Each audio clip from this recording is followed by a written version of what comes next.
16 साल के मार्क और 14 साल की नताशा को हो जाता है एक दूसरे से प्यार, लेकिन उसके बाद आता है कहानी में ट्विस्ट। और आज हम एक्सप्लेन करने वाले हैं नताशा। मूवी की शुरुआत में हम कुछ लड़के और लड़कियों को देखते हैं जो एक पूल में मस्ती कर रहे होते हैं। थोड़ी देर बाद एक रूम में हम मार्क को एक लड़की के साथ रोमांस करते हुए देखते हैं और वो लड़की मार्क को मना कर देती है, जिसके बाद वो उदास होकर अपने घर चला जाता है और अडल्ट वीडियोस देखने लगता है। फिर सुबह मार्क की मॉम बेला उसे जगाती है और कहती है कि जल्दी उठो, तुम्हारे अंकल फीमा आ रहे हैं मॉस्को से। और अगले सीन में हम कुछ लोगों को ब्रेकफास्ट टेबल पर देखते हैं और हमें पता चलता है कि मार्क के अंकल फीमा अपनी नई शादी करने वाले हैं जीमा के साथ, जो मॉस्को में रहती थी। फिर मार्क की फैमिली एयरपोर्ट पर जाती है जहां वो लोग जीमा की डॉटर नताशा को लेने आए होते हैं और वहीं नताशा की मुलाकात मार्क से होती है। एयरपोर्ट से वो लोग घर चले जाते हैं और फिर अगले दिन हम उन सबको चर्च में देखते हैं जहां जीमा और जीना की शादी हो रही होती है। और उन दोनों की शादी देखकर नताशा को अच्छा नहीं लगता। चर्च से जाने के बाद वो सब लोग लंच कर रहे होते हैं और बेला मार्क से कहती है कि तुम नताशा को घर क्यों नहीं दिखा देते, और फिर मार्क उसे अपना घर दिखाने लगता है। आखिर में जब वो दोनों मार्क के रूम में जाते हैं तो नताशा कहती है कि क्या तुम लड़कियों को भी अपने रूम में लाते हो, या फिर क्या तुमने कभी किसी लड़की के साथ रोमांस किया है।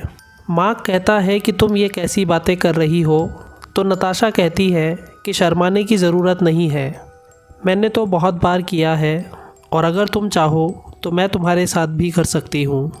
नताशा की ये बात सुनकर मार्क थोड़ा शॉक होता है और कहता है कि हम दोनों कज़न्स हैं। तो वो कहती है कि हम कज़न्स नहीं हैं और मेरी मॉम तुम्हारे अंकल की लाइफ ख़राब कर देगी।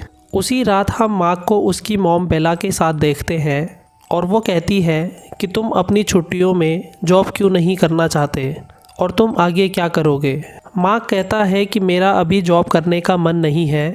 तो बेला कहती है कि तुम नताशा को कंपनी दो और उसे सिटी घुमाओ, इससे तुम्हारा टाइम पास भी हो जाएगा और नताशा भी नई फैमिली के बारे में जान जाएगी।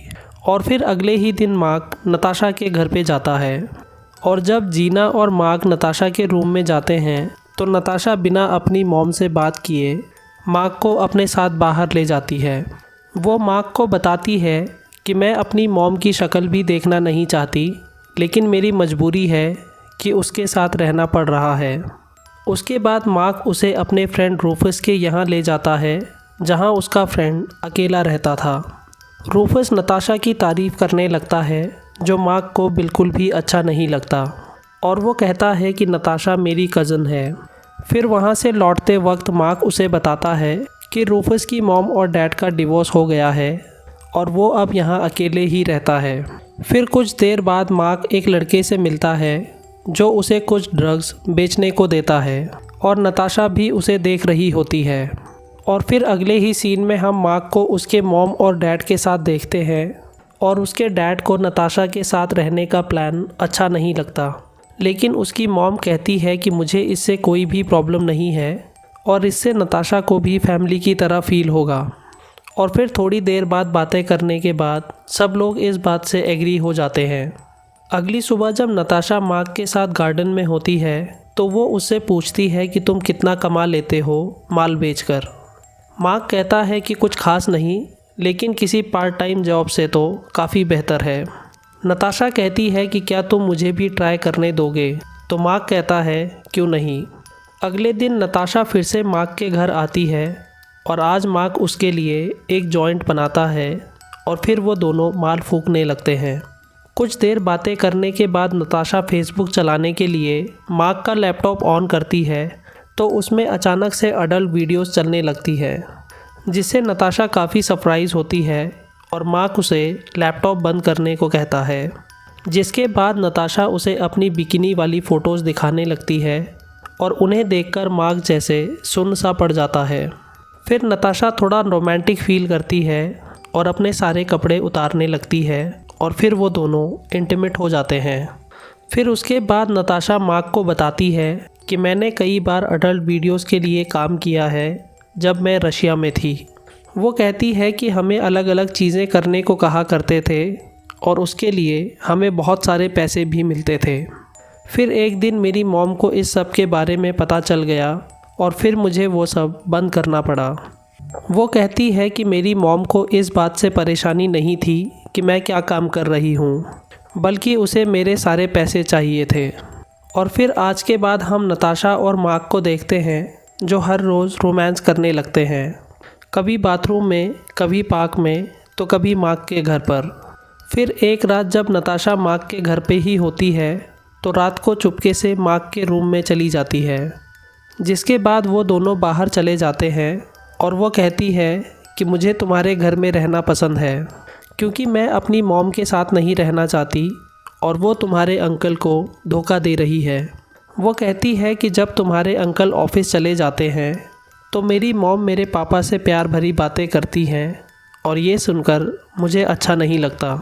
और फिर अगली सुबह मार्क के अंकल और आंटी उसके घर पे आते हैं और जीमा अच्छी अच्छी बातें करने लगती हैं। उसके बाद वो नताशा को इनडायरेक्टली बातें सुनाने लगती है और नताशा भी उसे पलटकर जवाब देती है। वहाँ पर माहौल थोड़ा बिगड़ सा जाता है और जीमा नताशा को साथ घर चलने को कहती है, लेकिन नताशा कहती है कि मैं बाद में आ जाऊँगी। जीमा इससे गुस्सा हो जाती है और कहती है कि मुझे पता है कि तुम्हारे और मार्क के बीच में क्या चल रहा है। ये सुनकर नताशा को भी गुस्सा आ जाता है और वो अपनी मॉम को मारने लगती है। थोड़ी देर झगड़ा करने के बाद बेला उसे शांत कर देती है और फिर नताशा को घर भेज देती है।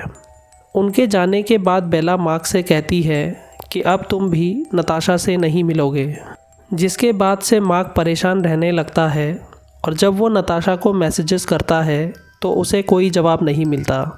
फिर कुछ दिनों बाद वो नताशा से मिलने जाता है और नताशा की मॉम उससे माफ़ी मांगती है और कहती है कि नताशा तुम्हारे लिए सही नहीं है और वो कई आदमियों के साथ ऐसा कर चुकी है। तभी नताशा भी वहाँ पर आ जाती है और उसकी मॉम मार्क को घर वापस भेज देती है। उसी रात नताशा अपना सामान लेकर मार्क से मिलने आती है और उससे कहती है कि मैं यहाँ से जा रही हूँ, तो क्या तुम भी मेरे साथ चलोगे। वो कहती है कि मैंने फ्लोरिडा में एक आदमी से बात की है और वो हम दोनों को जॉब दिला देगा। ये बात सुनकर मार्क काफ़ी हैरान होता है और उसे समझ नहीं आ रहा होता कि वो क्या कहे।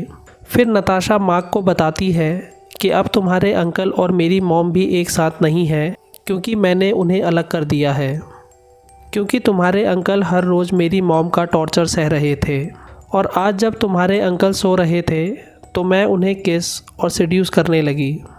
तभी मेरी मॉम भी वहाँ आ गई और उन्होंने सब देख लिया और अब वो दोनों अलग हो गए हैं। ये सुनने के बाद मार्क उसे अंदर ले जाता है और अगली सुबह सबके उठने से पहले ही वो नताशा को कुछ पैसे देकर वहाँ से भेज देता है। कुछ दिनों बाद जब मार्क के अंकल उनके घर आया होता है तो वो सब लोग कुछ इस तरह से बातें कर रहे होते हैं कि जैसे कुछ हुआ ही ना हो। लेकिन मार्क नताशा के जाने के बाद अभी भी उदास होता है। फिर एक दिन मार्क अपने दोस्त रूफस के घर जाता है और वहाँ वो नताशा को देख लेता है, जिससे वो गुस्सा हो जाता है। लेकिन रूफस उसे बताता है कि मैंने तुम्हें कितनी बार फ़ोन किया लेकिन तुमने कोई जवाब ही नहीं दिया, और वो कहता है कि अब नताशा तुमसे मिलना नहीं चाहती। रूफस कहता है कि नताशा यहाँ बिल्कुल सेफ़ है और तुम्हें उसकी फ़िक्र करने की ज़रूरत नहीं है। इतने में हम देखते हैं कि नताशा भी उन्हें ही देख रही होती है और फिर मार्क उसे कुछ नहीं कहता। वो गुस्से से अपनी साइकिल उठाता है और वहाँ से चला जाता है और फिर यहीं पर हमारी मूवी ख़त्म हो जाती है। दोस्तों, आपको ये स्टोरी कैसी लगी हमें कमेंट सेक्शन में ज़रूर बताइए। वीडियो को लाइक और चैनल को सब्सक्राइब ज़रूर कर दीजिएगा। हमारे टेलीग्राम चैनल को भी ज्वाइन कर लीजिएगा, जिसका लिंक आपको डिस्क्रिप्शन में मिल जाएगा। Thanks for watching.